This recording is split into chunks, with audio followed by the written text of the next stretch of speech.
Morning students. आज मैं फिर 7th क्लास के बच्चों के लिए विज्ञान विषय से इकाई 5 ऊष्मा एवं ताप पार्ट 2 को लेकर आई हूँ। तो चलिए बच्चों शुरू करते हैं। इसमें फर्स्ट हेडिंग जो है, फर्स्ट टॉपिक है वो है प्रयोगशाला थर्मामीटर। तो वैसे तो बच्चों थर्मामीटर का यूज जो है टेम्परेचर मेजर करने के लिए किया जाता है। और थर्मामीटर 2 प्रकार के होते हैं। कितने प्रकार के? 2 टाइप्स के होते हैं। नंबर 1 होता है डॉक्टरी थर्मामीटर और नंबर 2 होता है प्रयोगशाला थर्मामीटर। और डॉक्टरी थर्मामीटर का यूज कहाँ किया जाता है?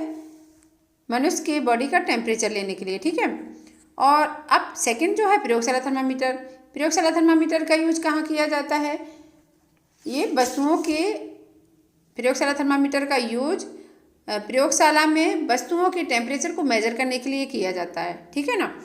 अब हमें देखना है प्रयोगशाला थर्मामीटर के बारे में डिटेल में देखना है, ठीक है। तो चलिए देखते हैं। प्रयोगशाला थर्मामीटर में पैमाना बनाने के लिए क्या करते हैं? तापमापी की नली को बर्फ के टुकड़ों में रखते हैं, है ना। और ठंडा होने के बाद पारा जहाँ पर ठहरता है उस बिंदु को 0 डिग्री सेंटीग्रेड अंकित कर लेते हैं, ठीक है ना। और उससे निम्न तो नली को बर्फ के टुकड़ों में रखा था, जिससे ठंडक के कारण पारा जहाँ पर ठहरता है उस बिंदु को 0 डिग्री सेंटीग्रेड अंकित करते हैं और उसे निम्न बिंदु या फिर लोअर पॉइंट कहते हैं। इसके बाद में नली को उबलते हुए जल की वाष्प में रखते हैं और उस बिंदु को 100 डिग्री सेल्सियस अंकित करते हैं, ठीक है।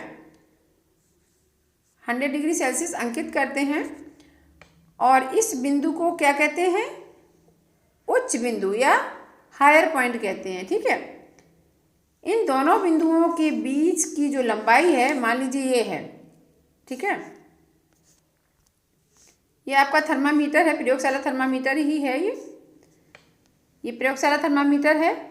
और इसमें क्या है, ये जो नीचे वाला बिंदु है उसे 0 डिग्री सेंटीग्रेड मान लेते हैं। जैसे ये है ना, ये क्या है? 0 डिग्री सेंटीग्रेड, ठीक है।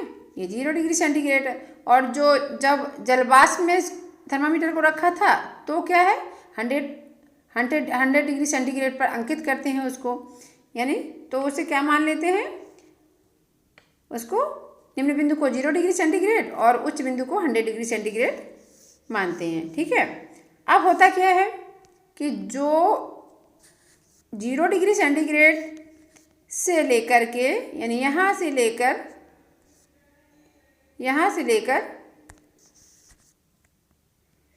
0 डिग्री से लेकर के 100 डिग्री सेंटीग्रेड की जो बीच की दूरी है उसे 100 बराबर खानों में बांट लेते हैं। इस प्रकार एक भाग का मान कितना हो गया? 1 डिग्री सेल्सियस, ठीक है। यानी इनके बीच का, 2 खानों के बीच जो वो है ना, क्या लंबाई है, उसको 1 डिग्री सेंटीग्रेड मान लेते हैं, ठीक है, या हो जाता है।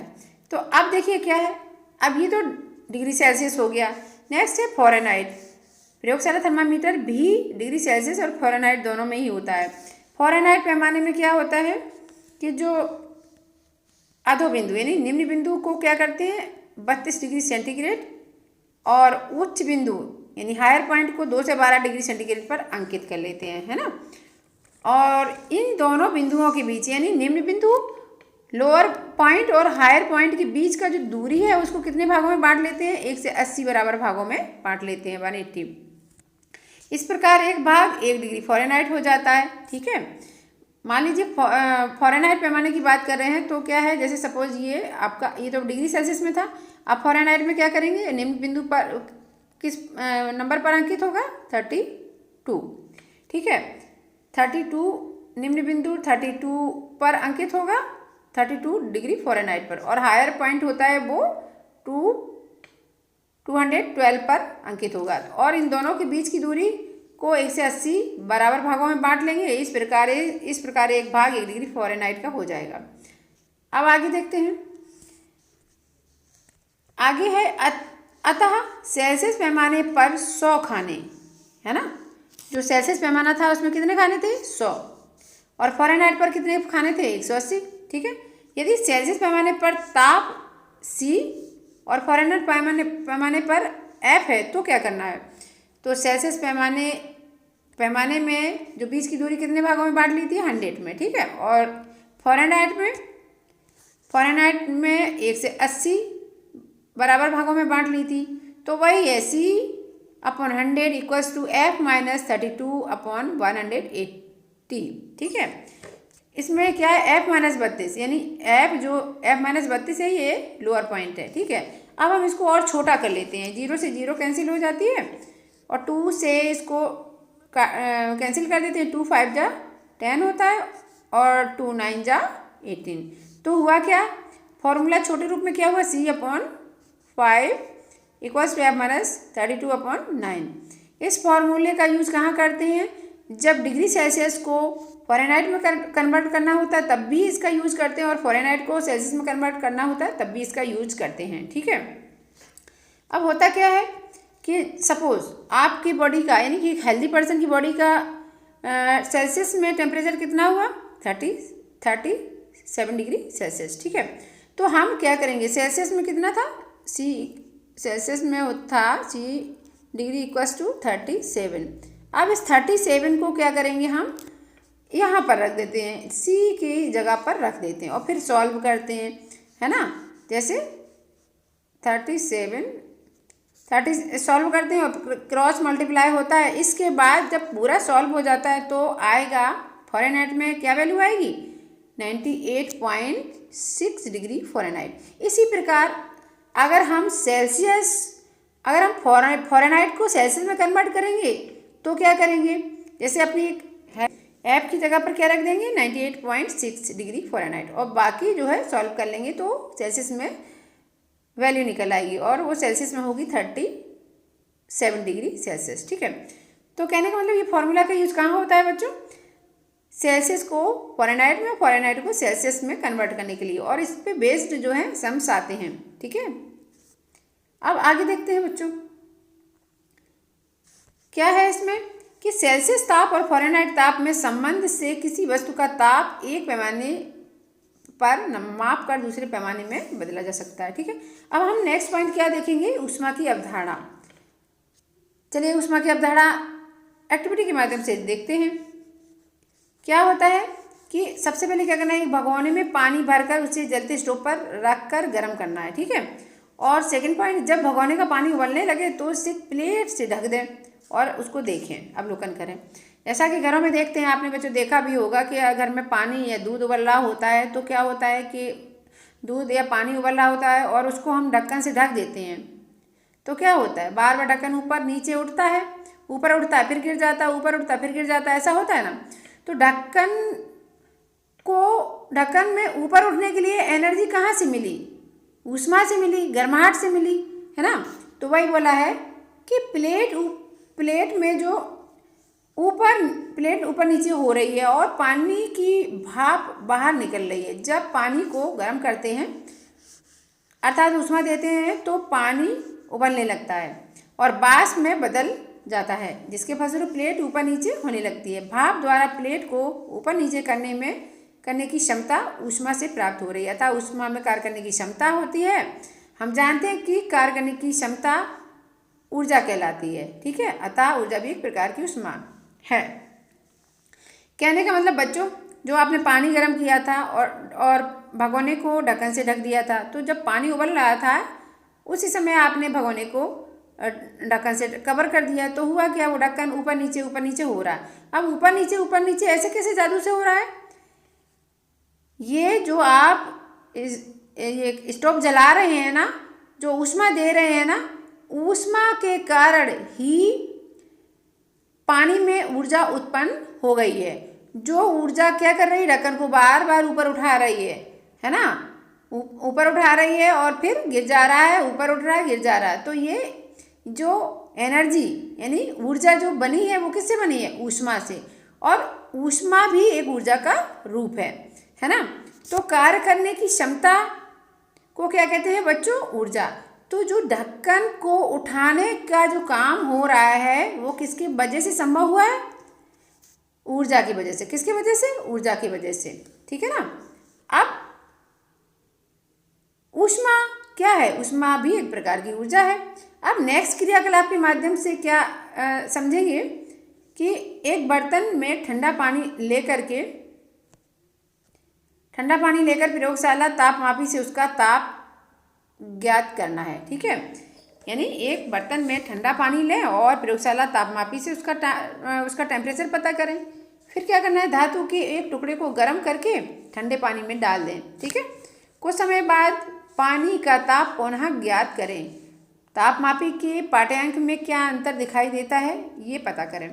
तो बच्चों, ये एक्टिविटी में कहा गया है कि सबसे पहले क्या करना है, एक बर्तन में पानी लेना है और उसका सबसे पहले टेम्परेचर मेजर करना है कि आखिर इसका टेम्परेचर कितना है। अब सेकेंड पॉइंट में क्या करना है कि उसी बर्तन में, इसमें पानी भरा है जिसका टेम्परेचर ले लिया है आपने पहले, तो उसी बर्तन में क्या करेंगे, धातु का एक टुकड़ा गर्म करेंगे और उसी पानी में डाल देंगे। ठीक है, पानी, धातु का गर्म टुकड़ा पानी में डालने के बाद फिर उसका टेम्परेचर लें तो आप पाएंगे कि उस पानी का टेम्परेचर बढ़ जाता है। ठीक है, क्योंकि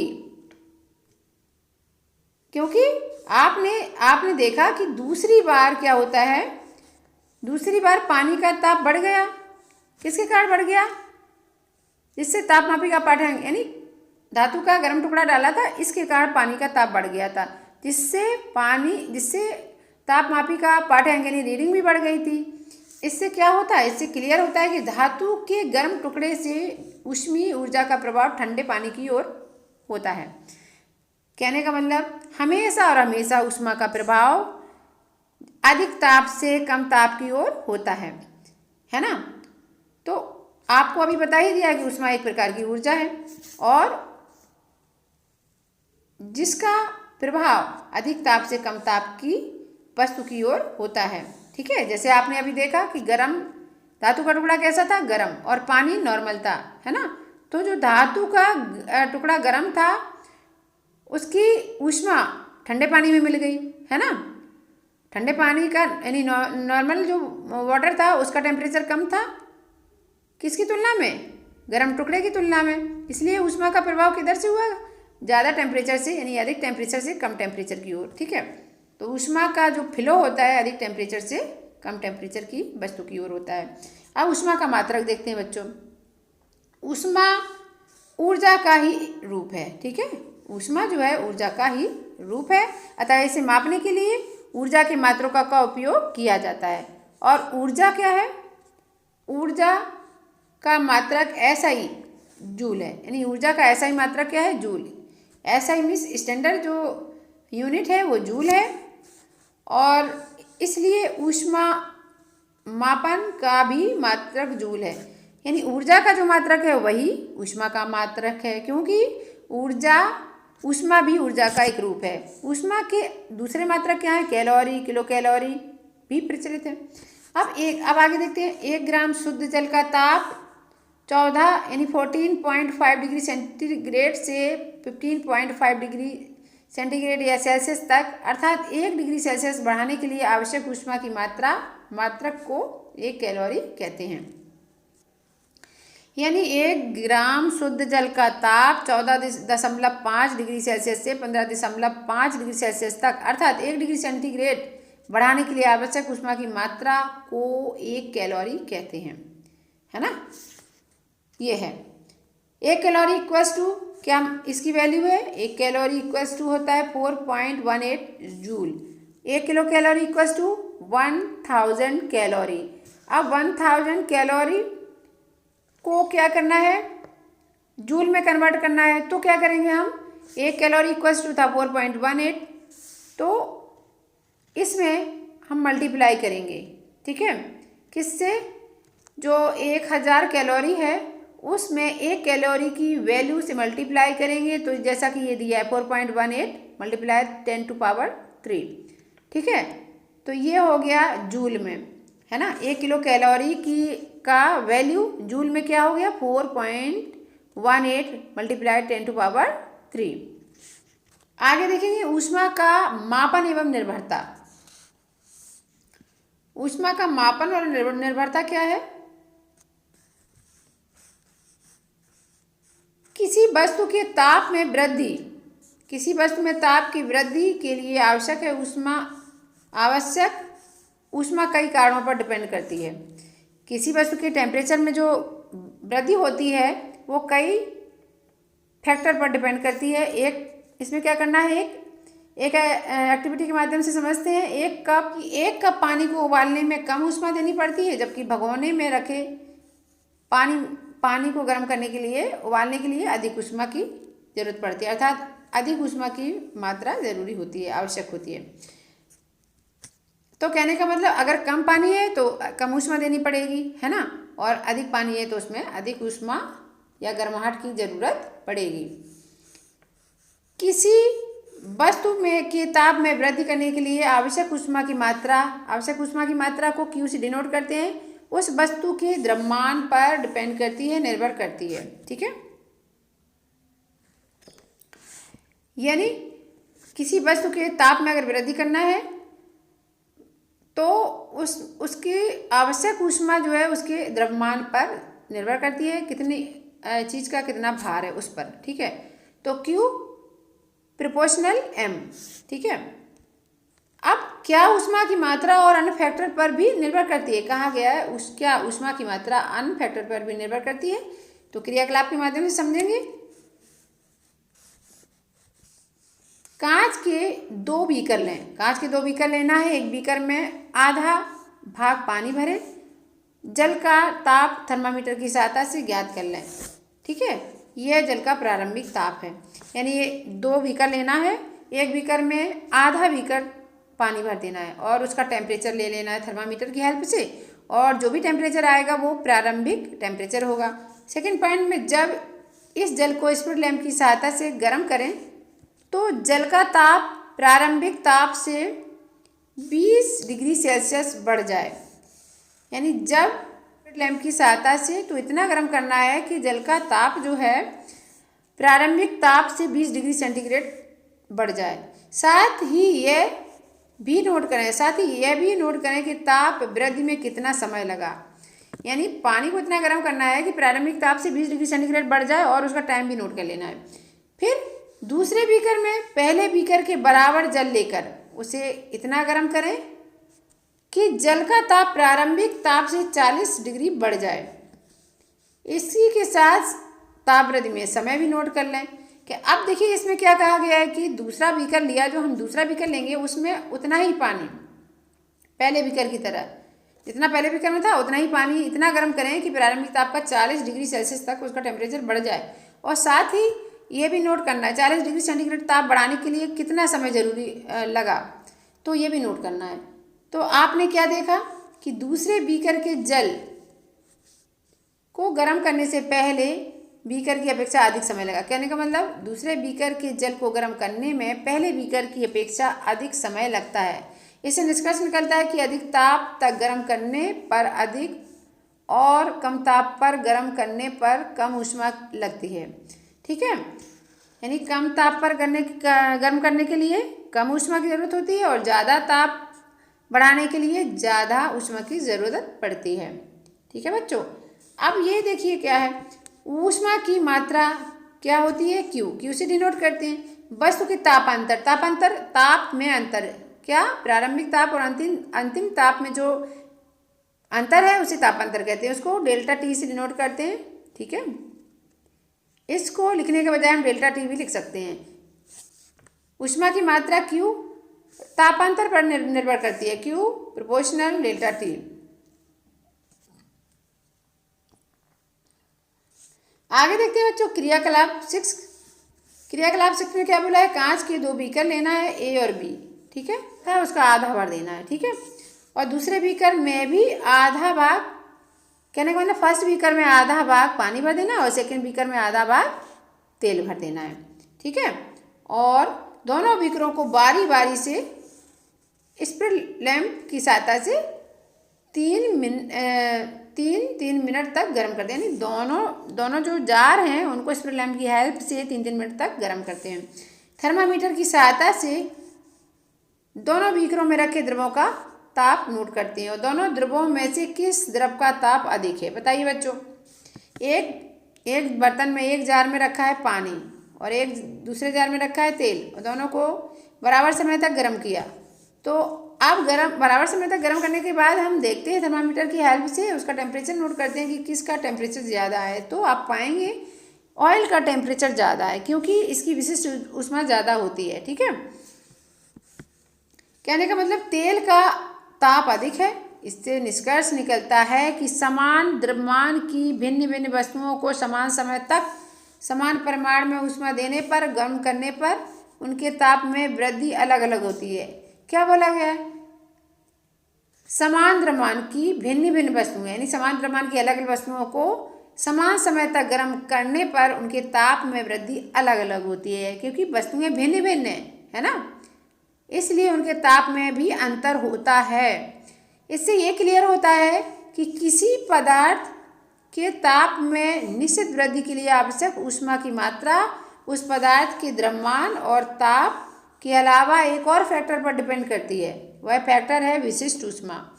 कहने का मतलब कि किसी पदार्थ के ताप में निश्चित वृद्धि करने के लिए आवश्यक ऊष्मा की मात्रा उसके द्रव्यमान, तापांतर और एक और अन्य फैक्टर पर निर्भर करती है, वो है विशिष्ट ऊष्मा। ठीक है, जो पदार्थ की प्रकृति पर निर्भर करती है, यानी किसी पदार्थ को निश्चित ताप तक गर्म करने के लिए आवश्यक ऊष्मा की मात्रा उस वस्तु के द्रव्यमान, तापांतर और विशिष्ट ऊष्मा पर निर्भर करती है। ठीक है बच्चों, तो 3 चीज़ों पर निर्भर करती है। किसी पदार्थ को निश्चित ताप तक गर्म करने के लिए जो आवश्यक ऊष्मा, जो जरूरी ऊष्मा किन किन बातों पर निर्भर करती है? एक तो द्रव्यमान पर, फिर विशिष्ट ऊष्मा पर और तापांतर पर। तो Q = mS डेल्टा T है ना। विशिष्ट ऊष्मा का मात्रक, विशिष्ट ऊष्मा का मात्रक तो क्या है मात्रक? जैसे ये फॉर्मूला है तो विशिष्ट ऊष्मा क्या है? S। ठीक है, तो S को इधर लाए, S = Q/S m delta T, यही चीज़ बची ना, m डेल्टा T ये है। अब विशिष्ट ऊष्मा जब निकालनी हो तो इस फॉर्मूले को अप्लाई करेंगे। ठीक है, अब क्या है ये? ऊष्मा की मात्रा। Q क्या है? ऊष्मा की मात्रा। तो ऊष्मा, अब इसका विशिष्ट ऊष्मा का मात्रक पता करेंगे। मात्रक फॉर्मूले से ही बनते हैं। ठीक है बच्चों, क्या करेंगे? विशिष्ट ऊष्मा की मात्रा का जो मात्रक है वो कैलोरी में मेजर की जाती है। ठीक है, इसके अलावा द्रव्यमान को किलोग्राम में मेजर किया जाता है और ताप को डिग्री सेल्सियस में। तो यदि अब ये हो गया, यदि m = 1 kilogram, delta T = 1 degree Celsius, तो S = Q, विशिष्ट ऊष्मा बराबर ऊष्मा की मात्रा। अतः किसी पदार्थ की विशिष्ट ऊष्मा की वह मात्रा है जो उस पदार्थ के एकांक द्रव्यमान के ताप में 1 डिग्री सेल्सियस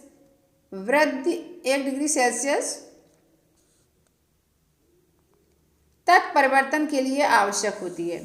क्या बोला है इसमें? कि विशिष्ट ऊष्मा की ये डेफिनेशन है। विशिष्ट ऊष्मा जो है, ऊष्मा की वह मात्रा है जो उस पदार्थ के एकांक द्रव्यमान के ताप में 1 डिग्री सेल्सियस तक परिवर्तन के लिए आवश्यक होती है। ठीक है ना। विशिष्ट ऊष्मा क्या है? ऊष्मा की वह मात्रा है जो पदार्थ के एकांक द्रव्यमान के ताप में 1 डिग्री सेल्सियस तक परिवर्तन के लिए जरूरी होती है। अब ऊष्मा स्थानांतरण की विधियाँ। स्थानांतरण मीन्स जानते हो बच्चों क्या होता है? ट्रांसफर। तो ऊष्मा का जो ट्रांसफर है वो किन किन विधियों से होता है वो देखते हैं। ठीक है, अब आपने अनुभव किया होगा, आपने ये महसूस किया होगा कि गर्म चाय स्टील के खाली गिलास में रखने से गिलास गर्म हो जाता है। यानी आपने ये महसूस किया होगा कि जो चाय है आप स्टील के गिलास में छान के रखेंगे तो होगा क्या कि चाय की जो ऊष्मा के गर्माहट के कारण खाली गिलास का ऊपर वाला हिस्सा भी गर्म हो जाता है ना। इसी तरह धातु की छड़ के एक सिरे को गर्म करने पर कुछ देर के बाद छड़ का दूसरा सिरा भी गर्म हो जाता है ना। गर्म चाय से भरे गिलास को कुछ देर खुला छोड़ देने से चाय ठंडी हो जाती है। इसी प्रकार आँख के सामने कुछ दूरी पर खड़े होने पर शरीर गर्म होने लगता है। ये देखिए, ये आपने रोज़मर्रा लाइफ में भी दैनिक जीवन में अवश्य देखा होगा कि आप ऐसे समझिए, चाय चाय के गिलास से भी समझ सकते हैं कि स्टील के गिलास में चाय या दूध डालें तो पूरा गिलास जो खाली पार्ट है वो भी गर्म हो जाता है थोड़ी देर में। इसी तरह मान लीजिए आप दूध या खीर के भगोने में के बर्तन में जो चम्मच डालते हैं उससे उस चम्मच को डालकर छोड़ देते हैं। अब आप इधर उधर चले जाते हैं, थोड़ी देर में आते हैं तो आप चम्मच को पकड़ के उसको घुमाने लगते हैं खीर या सब्जी, तो आप अचानक से जल जाते हैं क्योंकि आप भूल जाते हैं कि हमने ये चम्मच कितनी देर पहले डाला है। हुआ क्या, ऊष्मा, यानी चम्मच का एक सिरा तो था गरम पदार्थ में, है ना, और दूसरा सिरा हवा में था। तो जो गर्म पदार्थ में उसका एक सिरा था तो उससे क्या है, ऊष्मा का फ्लो ऊपर वाले सिरे तक हो जाता है। ठीक है। और इसके अलावा एक और अन्य उदाहरण है, जैसे कि सर्दियों में क्या होता है, सर्दी लगती है सभी को तो आग जला लेते हैं। ठीक है, आग जला लेते हैं और दूर खड़े होकर के उसकी गर्माहट लेते हैं। ठीक है ना। तो गर्माहट जो हमारी आग से मिल रही है वो किस तरीके से किस विधि के द्वारा मिल रही है ये हमें पता करना है। ठीक है, क्योंकि आग से तो आप दूर खड़े हैं ना, आग से दूर खड़े हैं, आग दूर जलती है फिर भी आपके हाथ गर्म हो जाते हैं। इसके अलावा सन देखिए साइन करता है, सन से गर्मी मिलती है आपको, और वो गर्मी यानी आप सर्दियों की बात ही हम करेंगे क्योंकि सर्दियों में धूप अच्छी लगती है। तो सर्दियों में हम क्या करते हैं, खुले में छत पर बैठ जाते हैं क्योंकि अपनी सर्दी भगाने के लिए, ठंड भगाने के लिए, और हमें जब गर्मी सूरज की मिलती है तो हमें बहुत अच्छा लगता है। तो हमें ये पता करना है कि जो सूरज से गर्मी आ रही है वो किस विधि से आ रही है। ठीक है बच्चों, चलिए इसके बारे में हम आगे पता करेंगे। देखिए, उक्त सभी क्रियाओं से क्लियर है, स्पष्ट है कि ऊष्मा का स्थानांतरण मीन्स बोला था मैंने ट्रांसफर, ऊष्मा का जो ट्रांसफर है एक वस्तु से दूसरी वस्तु में या एक स्थान से दूसरे स्थान तक तथा वस्तु के एक भाग से दूसरे भाग तक होता है ना। ऊष्मा स्थानांतरण की क्रिया को ऊष्मा का संचरण भी कहते हैं। ऊष्मा स्थानांतरण या ट्रांसफर की क्रिया को ऊष्मा संचरण भी कहते हैं। अब देखिए बच्चों, आगे दोनों वस्तुओं के बीच ऊष्मा का संचरण तापांतर के कारण होता है। किसके कारण? ताप के अंतर के कारण, है ना। टेम्परेचर में जो डिफरेंसेस होते हैं उसके कारण होता है ना। ऊष्मा का ट्रांसफर अधिक ताप वाली वस्तु से कम ताप वाली वस्तु की ओर होता है। ऊष्मा का संचरण निम्नलिखित 3 विधियों के द्वारा होता है। वो 3 विधियां कौन सी है? नंबर 1 है चालन। ठीक, चालन को इंग्लिश में कंडक्शन बोलते हैं, और सेकंड जो विधि है वो है संवहन, उसको कन्वेक्शन बोलते हैं, और थर्ड है विकिरण या रेडिएशन। सबसे पहले हम चालन के बारे में आपको बताना चाहूँगी। तो चलिए बच्चों इसके बारे में देखते हैं। स्टील के चम्मच एक्टिविटी के माध्यम से समझिए। स्टील का चम्मच का एक सिरा बीकर के उबलते जल में रखें। ठीक है, ये बहुत इजीली आपको समझ में आ जाएगा क्योंकि आपने ये सारे एग्जाम्पल घर पे भी अवश्य देखे हैं।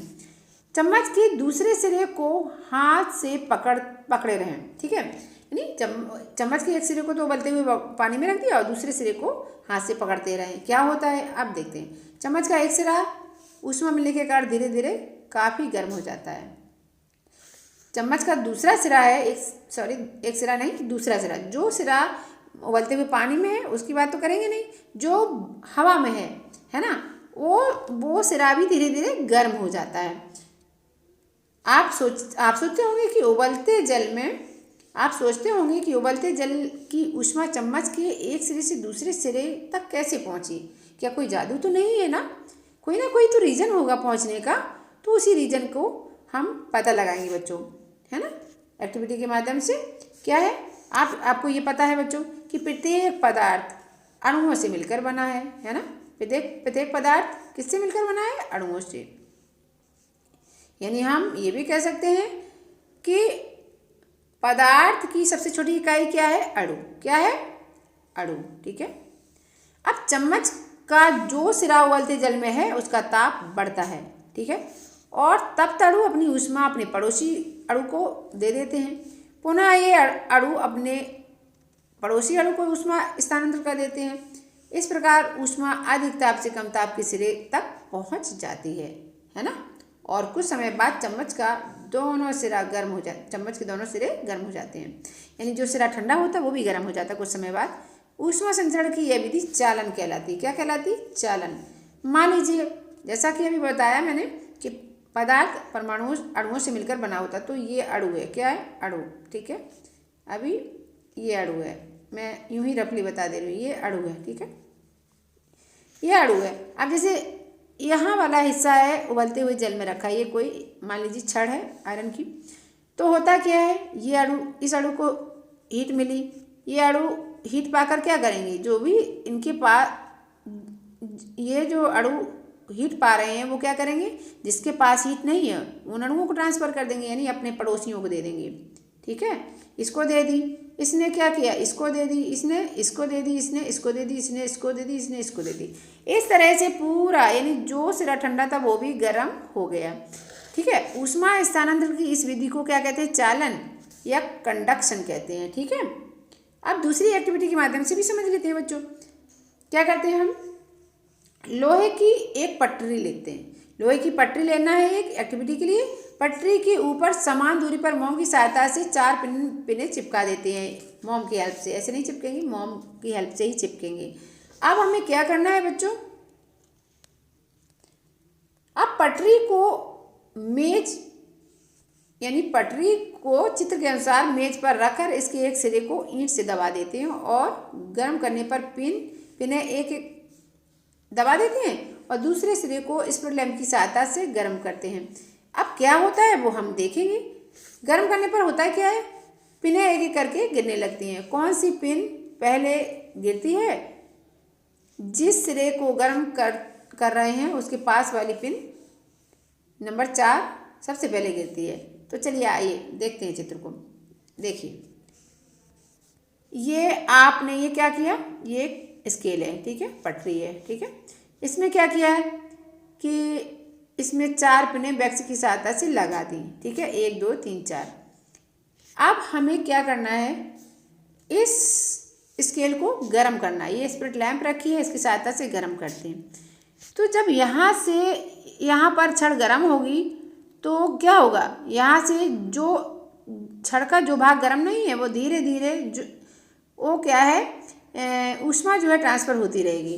तो यहाँ ये सभी, ये क्या पूरा स्केल अणु से बनी है, तो यहाँ के अणु गर्म हो गए तो इसने इसको दे दिया, इसको हीट दे दी, इसने हीट इसको दे दी, इसने हीट इसको दे दी, ऐसे करके। तो सबसे पहले हीट किसको मिली, 4 नंबर की पिन को। तो सबसे पहले पिन ये गिरेगी, इसके बाद मिलेगी हीट किसको, किसके पास पहुँचेगी, 3rd नंबर की पिन पर, इसके बाद 2nd नंबर की पिन पर, इसके बाद 1st नंबर की पिन पर हीट पहुँचेगी।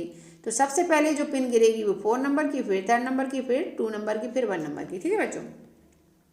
और ऊष्मा ट्रांसफ़र होने की इसी विधि को क्या कहते हैं, चालन विधि, ठीक है। और चालन विधि जो है, जैसे कंडक्शन कहते हैं इंग्लिश में, वो ठोसों में होती है। किस में होती है, ठोसों में। यानी ठोसों में ऊष्मा का जो स्थानांतरण होता है, जो ट्रांसफ़र होता है, जो संचरण होता है, वो चालन विधि के द्वारा होता है। आगे चलते हैं बच्चों। सेकंड विधि जो है संवहन, उसको कन्वेक्शन कहते हैं। क्या कहते हैं, कन्वेक्शन,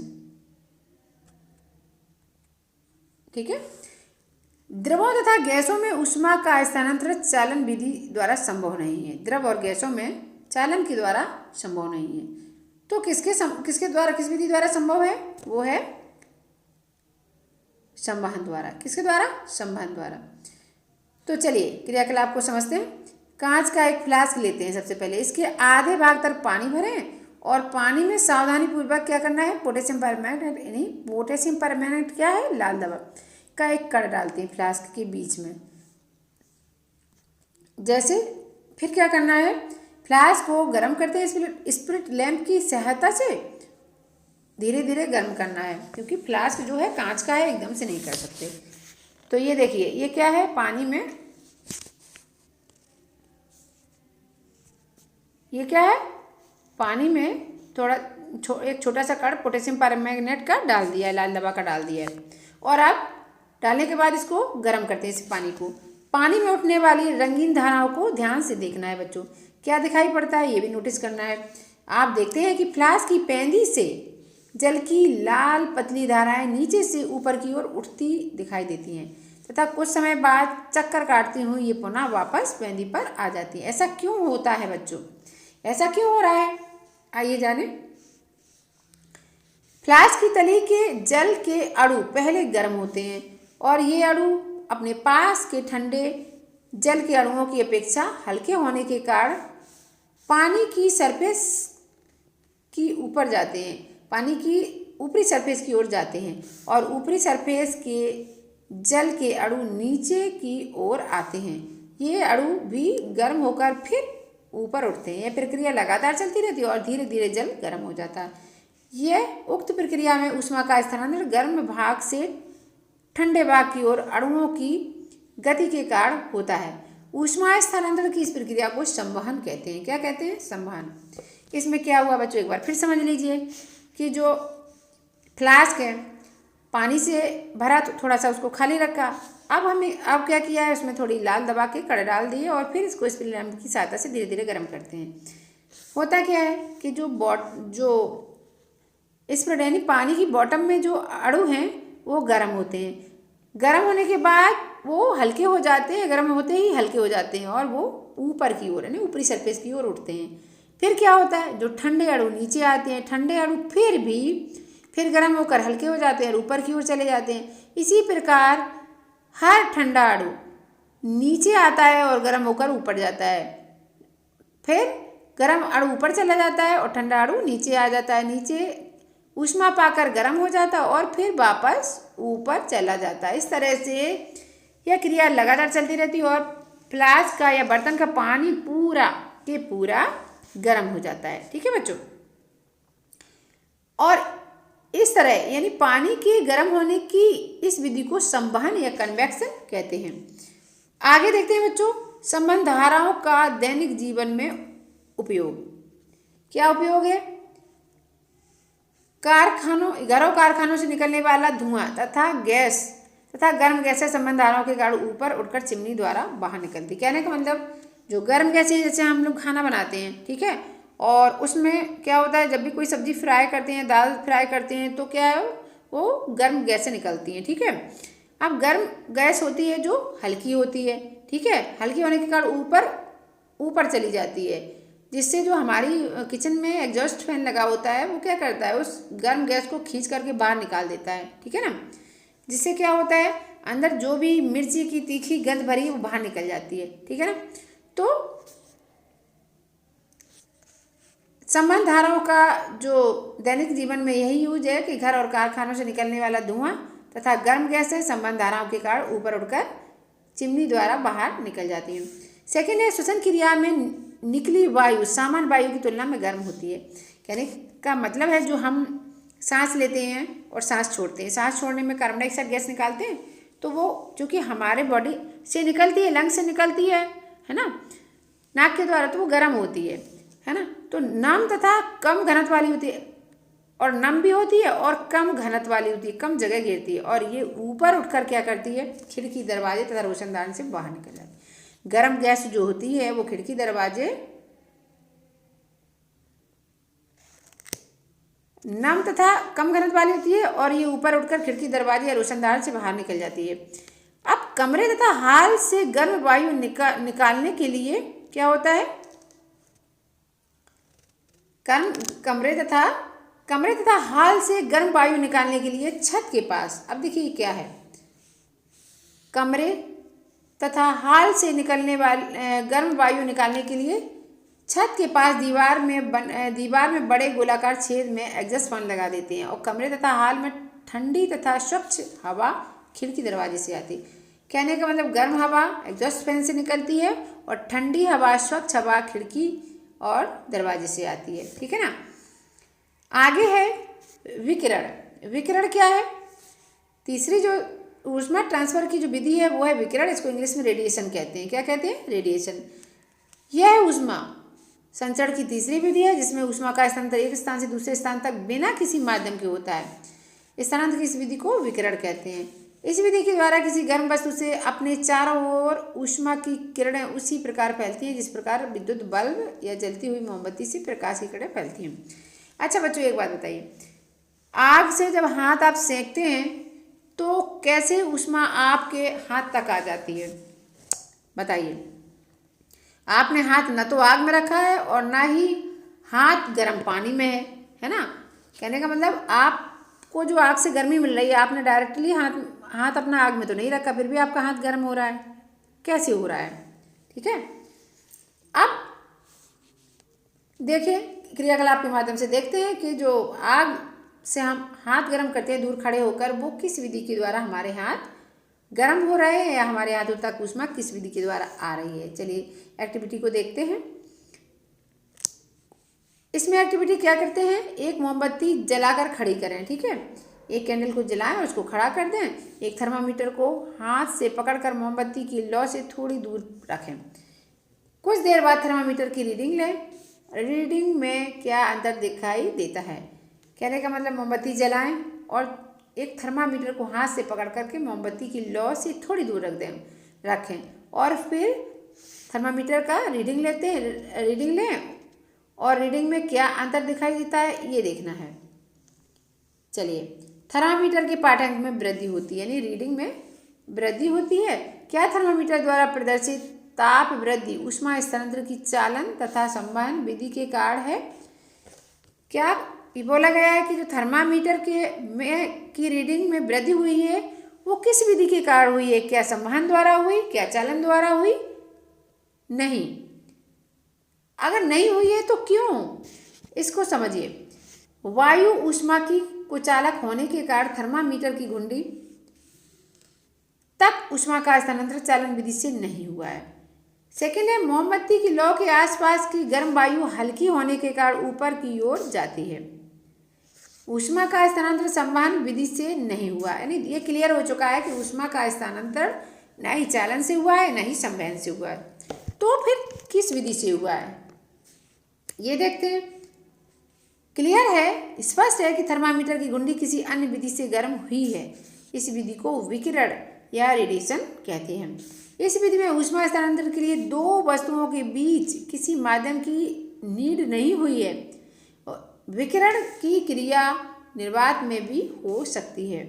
ठीक है, जैसे अब देख लेते हैं।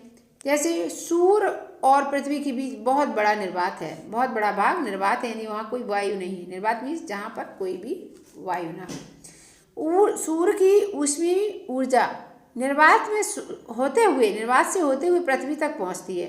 यानी सूर्य की जो ऊष्मा है, जो गर्माहट है, वो निर्वात से ट्रैवल करते हुए पृथ्वी तक आती है। वो किस विधि से आती है? वो रेडिएशन से आती है, विकिरण से आती है। दैनिक जीवन में विकिरण का उपयोग क्या है?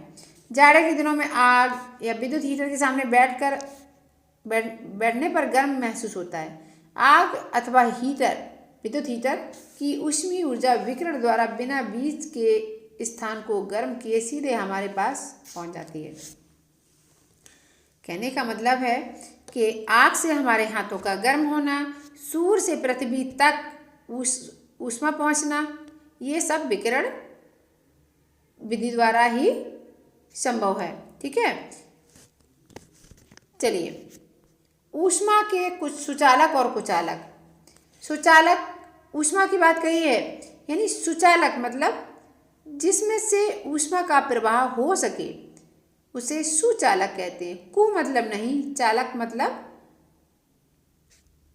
मतलब ऊष्मा का फ्लो होना, यानी ऊष्मा का प्रवाह, यानी ऐसी चीज़ें, ऐसे पदार्थ जिसमें से ऊष्मा का फ्लो नहीं होता है उसे कुचालक कहते हैं। तो चलिए डिटेल में देखते हैं। लोहे या स्टील की छड़ एक सिरे को गर्म करने पर दूसरा सिरा चालन विधि द्वारा गर्म हो जाता है। ठीक है, होता है ना।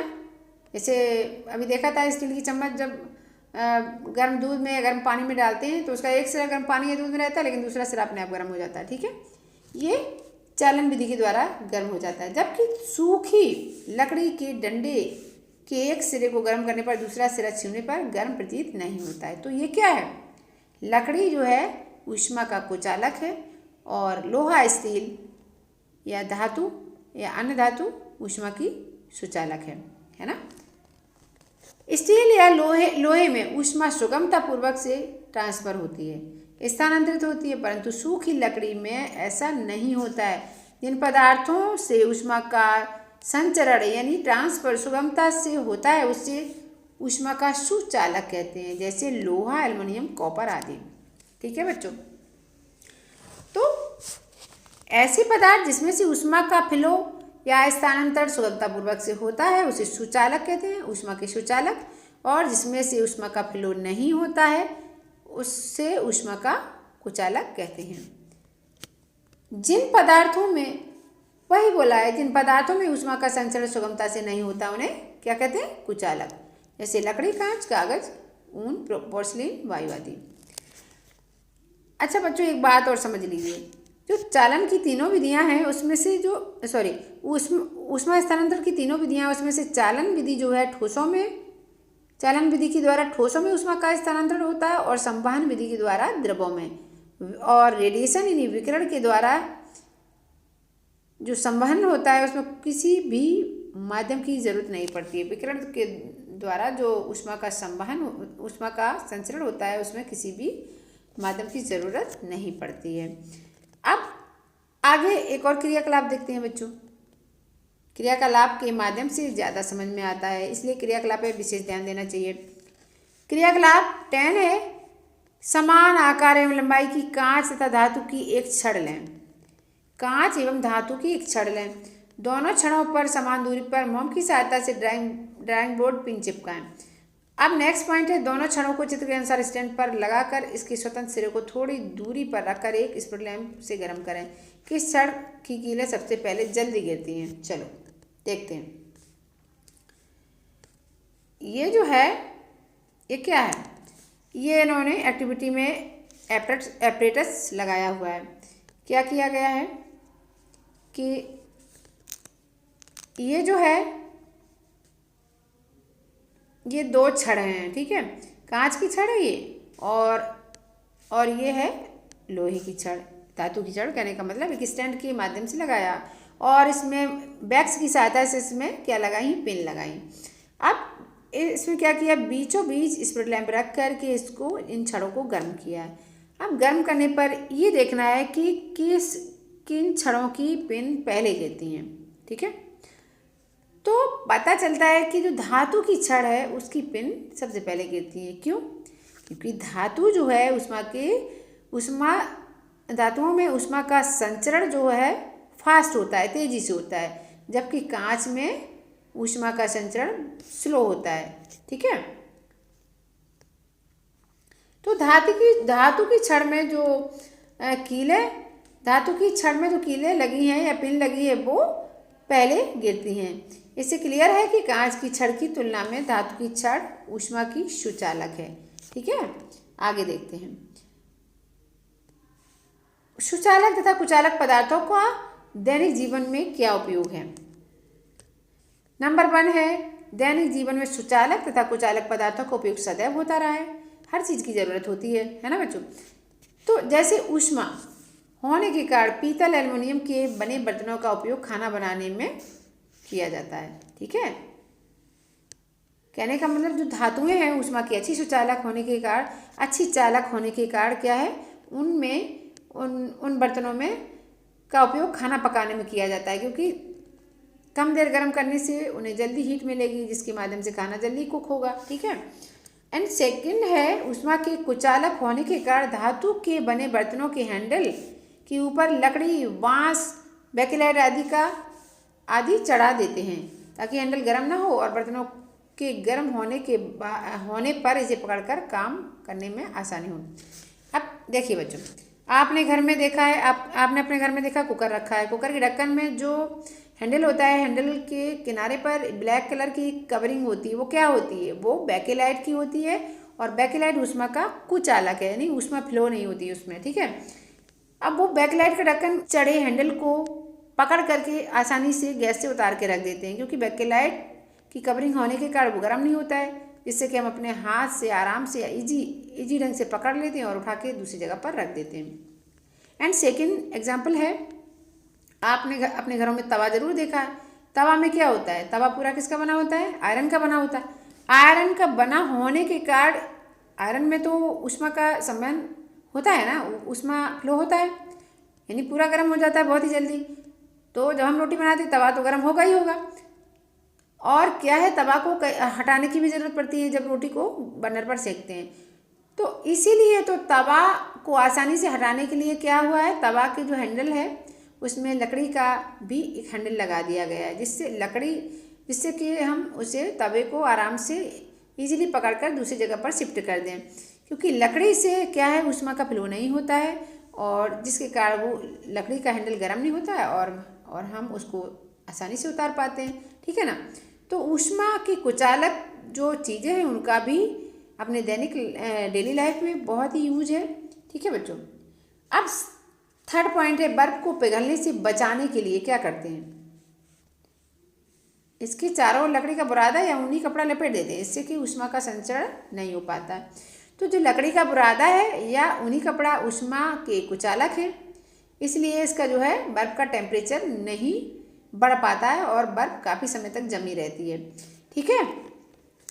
फोर्थ पॉइंट है, जाड़े के दिनों में ठंड से बचने के लिए ऊनी कपड़ों का उपयोग करते हैं। क्यों? क्योंकि हमारे अंदर क्या है, बॉडी टेम्परेचर है। अब ऊनी कपड़े पहन लेते हैं तो बॉडी का टेम्परेचर बाहर इतने जल्दी नहीं निकल पाता है ना। तो ये क्या है, ऊनी कपड़े जो है ऊष्मा के कुचालक हैं।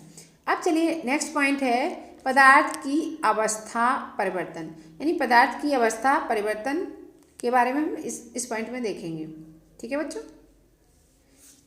अब आप जानते हैं कि हमारे आसपास जितनी भी चीज़ें हैं 3 अवस्थाओं में मिलती हैं।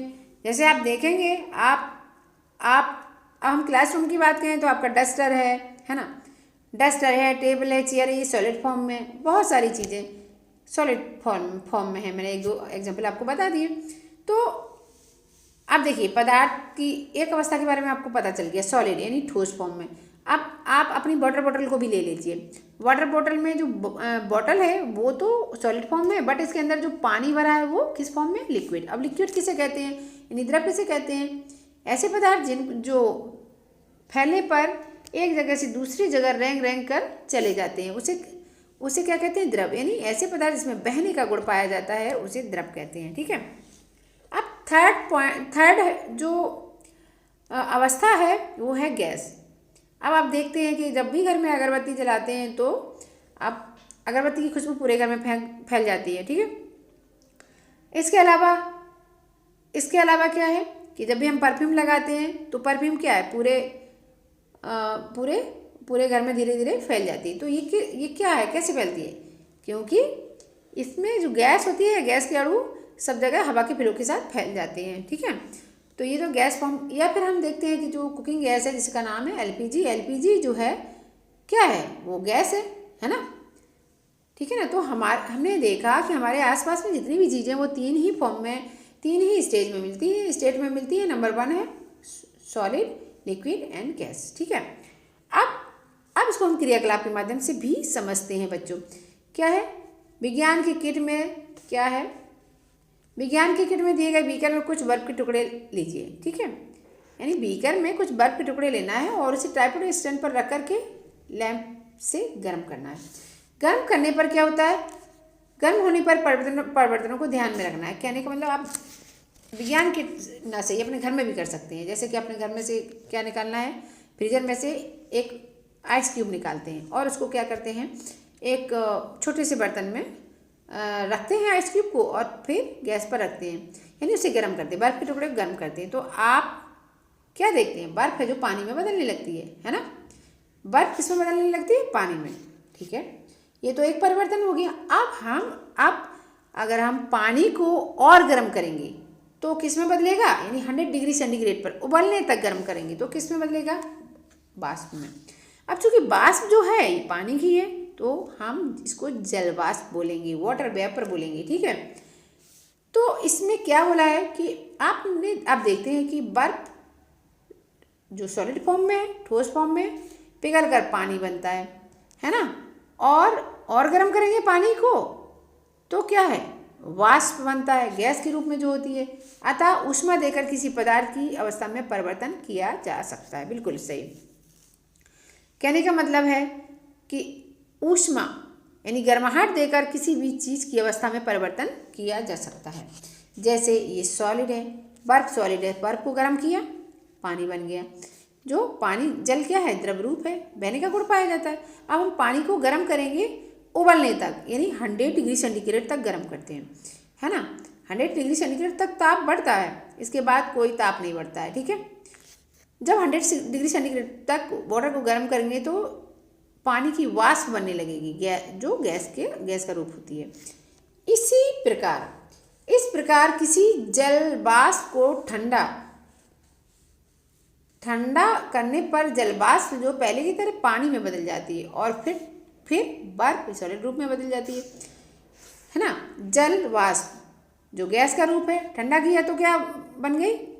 पानी, और पानी को और ठंडा किया तो बर्फ बन गई। अब ये सब कैसे संभव हुआ? टेम्परेचर से। टेम्परेचर को देके ही एक अवस्था से दूसरी अवस्था में बदला जा सकता है, ठीक है। अर्थात मेन जो कंक्लूजन है वो क्या है? अवस्था परिवर्तन के समय पदार्थ का ताप निश्चित कांस्टेंट रहता है। कुछ और भी जाने कुछ पदार्थ बच्चों, ये तो आपने देखे कि जो अवस्था परिवर्तन में जो हुआ है सॉलिड फॉर्म में है, वो पहले द्रव फॉर्म में होगी, यानी लिक्विड फॉर्म में, फिर गैस फॉर्म में। लेकिन इसके विपरीत क्या होता है? कुछ ऐसे भी पदार्थ होते हैं जो कुछ पदार्थ गर्म करने पर ठोस अवस्था से सीधे गैस अवस्था में परिवर्तित हो जाते हैं, बदल जाते हैं। ऐसे पदार्थ ऊर्ध्वपातन पदार्थ कहलाते हैं। वो कौन से पदार्थ हैं? जैसे कपूर है, नौशादर आदि, ठीक है। और इसके अलावा आपकी नेफ्थलीन बॉल है जो कि कपड़ों में बैक्टीरिया होने से बचाती है ना। जो कपड़े लंबे समय तक रखे रहते हैं उनके बीच क्या करते हैं? नेफ्थलीन की बॉल डाल देते हैं जो बैक्टीरिया को होने से रोकती है। तो नेफ्थलीन की बॉल में भी यही गुण पाया जाता है क्योंकि वो सॉलिड फॉर्म में होती है, लेकिन वो धीरे धीरे क्या होता है? उड़ करके गैस फॉर्म में बदल जाती है। जब आप देखते हैं ना नेफ्थलीन की बॉल जो है, बड़ी बॉल को आप कपड़ों में रखते हैं, लेकिन आपको पता चलता है जब एक आध महीने में देखते हैं तो वो बॉल छोटी हो जाती है। तो ये इनमें क्या हुआ कि बिना द्रव अवस्था में बदले सीधे गैस की अवस्था में बदल गए, और ऐसे पदार्थों को ऊर्ध्वपातन कहते हैं। और ये क्रिया ठोस से गैस अवस्था में बदलने की क्रिया जो है वो ऊर्ध्वपातन कहलाती है, ठीक है। चलिए बच्चों, बस इस वीडियो में आज बस यहीं तक।